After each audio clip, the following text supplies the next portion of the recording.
Bom, vamos lá então. Essa daqui é uma aula sobre tumores ósseos, uma avaliação inicial, tá? São dois artigos que são basicamente como se fosse um manual de instrução para saber, em termos de avaliação radiográfica, o que que um especialista em tumor ósseo procura, o que que a gente conversa. Basicamente é o nosso vocabulário para o residente começar a entender do que a gente está falando, tá? Então, assim, inicialmente, quando a gente vê uma radiografia de uma lesão óssea, e basicamente é o exame inicial, é o exame que a gente precisa para ver, não é ressonância, não é tomografia. A primeira coisa que a gente precisa, e todo o nosso raciocínio vem, é de uma radiografia. Então, isso aqui, a gente vê isso bastante na literatura, a gente vê nesses artigos que eu deixei aí, mas são definições arbitrárias. Isso é para ajudar a gente a pensar.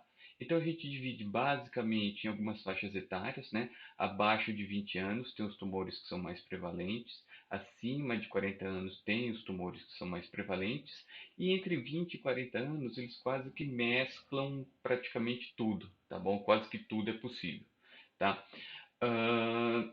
Sobre a localização da lesão, a gente vai observar então na radiografia onde está a lesão, se ela está na diápse, se ela está na metáfise ou se ela está na epífise, tá? E em relação à cortical também, se ele está na cortical óssea, se ele está intramedular ou se ele está justa cortical.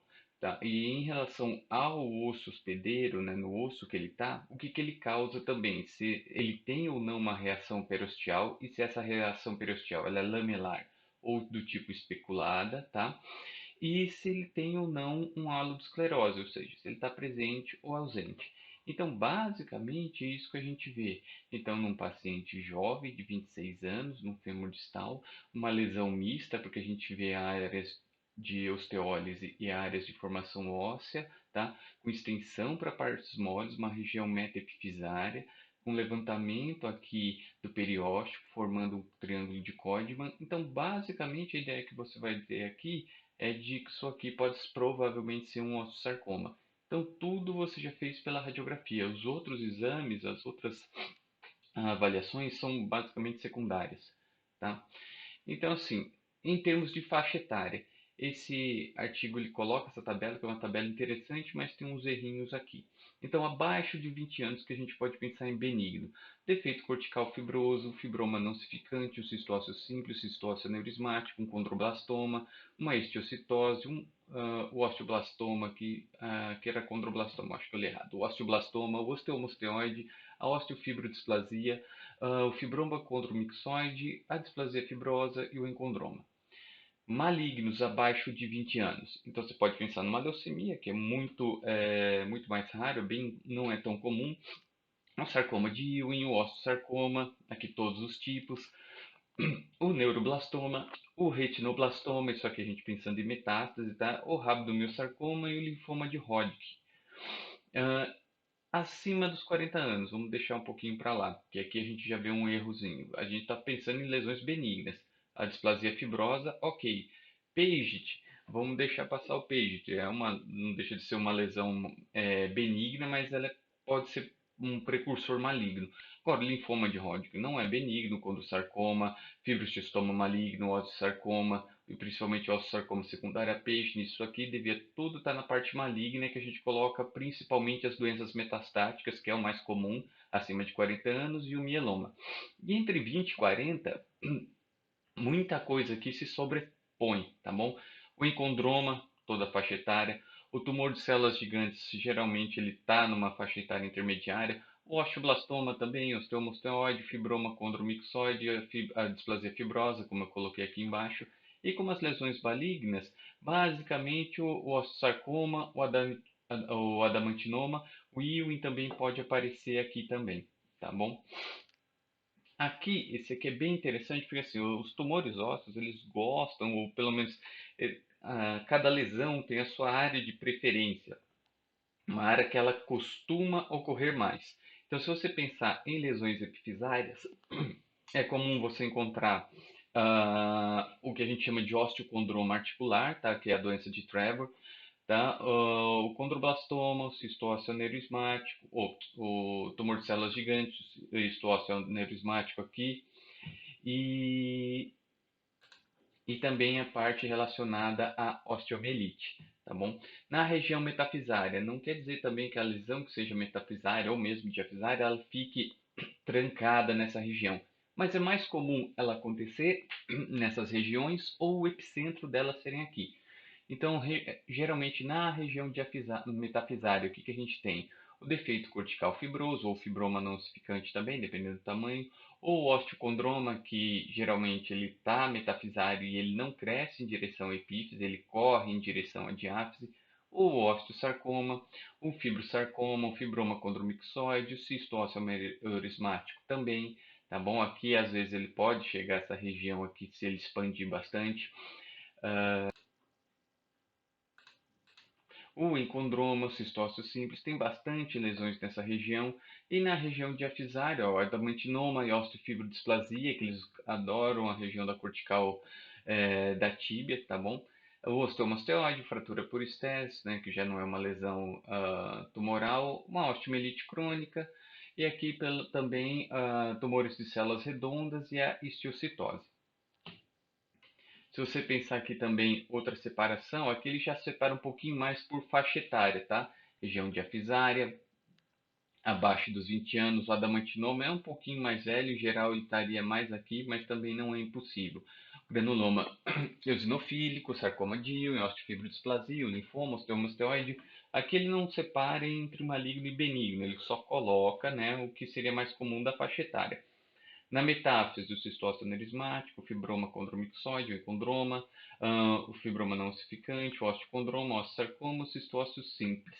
Tá? E na epífise, basicamente, o condroblastoma e infecção. Tá? Isso aqui são lesões do paciente com a fise aberta ainda. Acima dos 40, a displasia fibrosa, metástases e mieloma, que são os principais. Metafisária também, linfoma, metástase, mieloma e o osteocondroma. E na epífise, o condrosarcoma de células claras, a doença de Paget, o cisto subcondral e também dá para colocar aqui o tumor de células gigantes, tá? E aqui entre os 20 e 40 anos, basicamente você pode juntar tudo e deixar aqui nessa região, tá bom? Exceto, por exemplo, o condroblastoma, que ele fica em pacientes com a fise aberta, tá? Outra separação bem interessante, esse aqui já não está no artigo, isso aqui é uma imagem do Rockwood. Mais simplificado, né, diafisar as lesões, que são mais comuns na diáfise, que a gente já comentou ali atrás. Na epífise, algumas lesões, ó, como o abscesso de Brody, que eles só tinham falado como infecção, mas até agora não tinha citado o abscesso de Brody em si. O que eu tinha falado, ó, o condroblastoma na fise aberta, o tumor de células gigantes no paciente com a fise fechada, e na região metafisária, basicamente pode ser qualquer coisa. Coluna já é um pouquinho diferente, tá? Que a gente tem essa imagem também do Rockwood, tá? A gente tem as lesões que são mais predominantes no corpo vertebral, tá bom? Não quer dizer que ela não possa pegar os processos posteriores, né? E nem quer dizer que ele não possa chegar um nível superior, não pode pegar os níveis adjacentes. Então, nos elementos anteriores, a gente tem o granuloma eosinofílico, que é uma causa comum de vértebra plana, né, mas não é a única.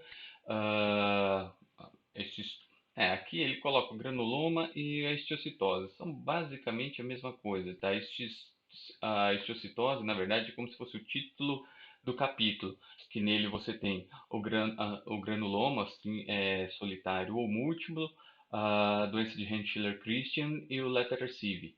Então isso aqui ficou meio confuso, mas granuloma, tá? Infecção, leucemia, hemangioma, tumor de células gigantes e o cordoma. E de elementos posteriores, a gente tem o cistócio aneurismático, osteoma osteoide e o osteoblastoma. E o osteoblastoma é bem comum em termos dele, né? Até 30% dos osteoblastomas podem ser elementos posteriores e o osteocondroma. Em relação ao tipo da lesão, tá? Isso aqui a gente também tem no artigo, ele coloca lá uma fotinho de um calcânio, uma lesão focal com bordas bem definidas e com halo de esclerose, tá? Isso aqui pode ser desde um cisto ósseo simples até provavelmente um lipoma intraósseo. Aqui a gente também tem uma lesão focal, ó, com bordas bem ou parcialmente definidas, tá? Até que dá para ver bem o final delas, né? E não tem nenhum halo de esclerose. E a gente já vê uma alteração da cortical também, tá? Ah, aqui a gente já vê uma lesão um pouco mais agressiva, uma lesão lítica também, mais regionalizada, mais focal, com as bordas parcialmente definidas, você até tem uma vaga impressão de que ela possa ter um limite, tá certo? E você já vê uma lise maior, um levantamento periosteal, algumas coisas a mais que você pode ver. Isso são alguns padrões de lesão que a gente pode apresentar. Uma lesão lítica permeativa, essa radiografia em si não é muito boa, mas a ideia do desenho é que assim, se você olhar a radiografia inteira como uma imagem completa, você vê um osso bastante bem feito, tá bom? E uma região que ela começa a ter alguma rarefação, uma alteração óssea um pouco maior, tá? E aqui são as lesões líticas, né? Já o ruído de traças, que são as lesões um pouco, vamos dizer, dessa região aqui, um pouco maiores, desse tipo de lesão lítica, maiores e bem mais definidas, tá bom? E o tipo de reação periosteal também que a gente pode encontrar. Uma reação unilamelar, tá? Que a gente vê só um único, vamos dizer assim, solitário levantamento periosteal. Isso aqui até em episites, trações musculares crônicas pode fazer isso. O famoso triângulo de Codman, que é quando o periósteo levanta e ele rompe, tá certo? Uma reação em contraforte, só que geralmente são lesões externas ao osso, que o osso vai, que o periósteo vai tentando se proteger e envolve a lesão, tá? A lesão em casca de cebola, que a gente tem um levantamento periosteal em camadas, um levantamento que dá tempo do periósteo fazer várias camadas sobrepostas, como se fossem cascas da cebola mesmo.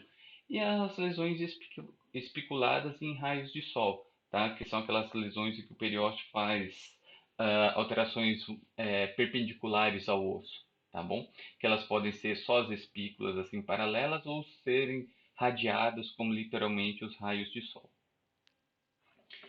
Sobre lesões ósseas múltiplas, a gente tem as que são escleróticas e as que são líticas, tá? Como lesões escleróticas, ou seja, formadoras de osso múltiplas, a gente tem as múltiplas ilhotas ósseas, tá? Que é o paciente que apresenta uma doença chamada osteopoiquilose, tá?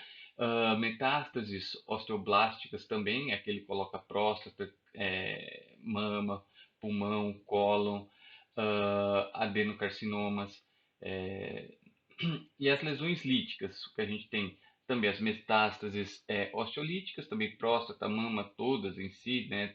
Tem as lesões que são mais predominantes ou outras, a gente vai falar isso depois. O mieloma, o linfoma não Hodgkin, doenças vasculares benignas como o hemangioma, tá? Doenças vasculares malignas como o manjoendotelioma e o angiosarcoma, o tumor marrom, a encondromatose múltipla e a displasia fibrosa. Tá? Aqui a gente coloca só dois exemplos, que é assim, como é que a gente vai, por exemplo, diferenciar isso daqui, que é uma osteopoiquilose, de isso daqui, que são metástases múltiplas de um câncer de próstata. Então você vê que, por exemplo, a ilhota óssea, se você pensar no desenho em si do osso, ele está totalmente preservado, tá? Não tem nenhuma alteração em si no desenho ósseo. A gente vê as lesões blásticas dentro, mas está bastante bem. E, em geral, isso não quer dizer que é uma regra, mas aqui, nas lesões múltiplas metastáticas, a gente vê as lesões formadoras de osso, blástica, mas o contorno do osso você já vê que é um osso mais ruído, menos definido.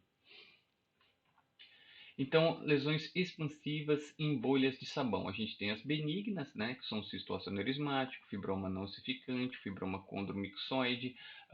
O tumor marrom também pode ter esse aspecto, o pseudotumor hemofílico e as lesões malignas, que a gente tem as metástases, principalmente a de rim e tireoide, pode dar um aspecto em bolhas de sabão, o plasmocitoma e o osteosarcoma telangiectásico. Então, as bolhas de sabão seriam isso, é uma lesão insuflada, tá bom? Cheia de septos e que ela vai expandindo a região do osso. Então a gente vê uma acetábula aqui, uma fíbula proximal e aqui na região de um rádio distal. Tá? Aqui não parece tanto uma bolha de sabão, isso daqui seria mais essas duas mais específicas assim, mais comuns. E os tumores que têm um aspecto mais permeativo, que tem as lesões líticas em ruídos de traça. Então, as benignas, como a estiocitose, tá? E a osteomielite, basicamente esses dois. E as malignas, a metástase de neuroblastoma, de retinoblastoma, metástases para rabdomiossarcoma, leucemia, o sarcoma de Ewing em si, tá bom? Há algumas variedades do osteosarcoma, o linfoma e o mieloma. Alguns sítios agora específicos de tumor, tá?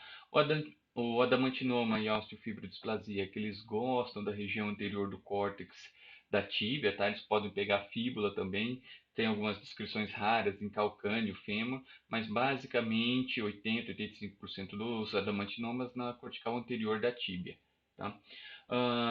O cisto de inclusão e o tumor colômico nas falanges terminais, tá? O desmoide periosteal e o osteosarcoma paraosteal na cortical posterior do fêmur distal. O cordoma, que ele gosta da região do clivo, da região de corpo vertebral e sacro, tá bom? O hemangioma, também corpos vertebrais, o cisto ósseo simples de calcânio, que isso é principalmente em adulto, o lipoma intraósseo também em calcânio, tá? E a diferenciação entre os dois é que o lipoma ele pode ter algumas calcificações no interior, e o osteoblastoma e o cisto ósseo anerismático, que eles gostam bastante de elementos posteriores, tá certo? Então, é basicamente isso. Os artigos, as funções deles são, ele te dá um arsenal de conhecimento, tá certo? Você tem uma nomenclatura, coisas que a gente fala em termos de avaliação radiográfica, que é diferente de um pronto-socorro para a área de tumor. E basicamente, tumor é ver radiografia. Quanto mais raio-x você vê, e principalmente quanto mais raio-x normal você vê, você consegue achar algo de alterado, de diferente. Como aqui a gente vê ó, uma lesão lítica que pega epífise e metáfise num osso de um paciente já esqueleticamente maduro. Ela é bem, vamos dizer assim, ela é mais lítica, se bem que aqui está um pouquinho misto, mas isso aqui era um tumor de células gigantes. Uma lesão metafisária num úmero proximal com calcificações no interior, isso aqui é um encondroma. Ó, uma lesãozinha com aspecto de bolha de sabão, tá? Isso aqui até poderia pensar no cisto ósseo anerismático, mas a gente vê que não expande tanto a medular, o osso está bem direitinho, provavelmente um cisto ósseo simples. Um fibroma não ossificante, que é bem clássico, uma lesão que vem da cortical e expande em formato de bolha de sabão para medular. Aqui a gente vê uma vértebra ó, empilhada, né? Num granuloma eosinofílico, tá? Uma famosa vértebra plana. Aqui uma lesão na região da clavícula, um sarcoma de Ewing, tá certo?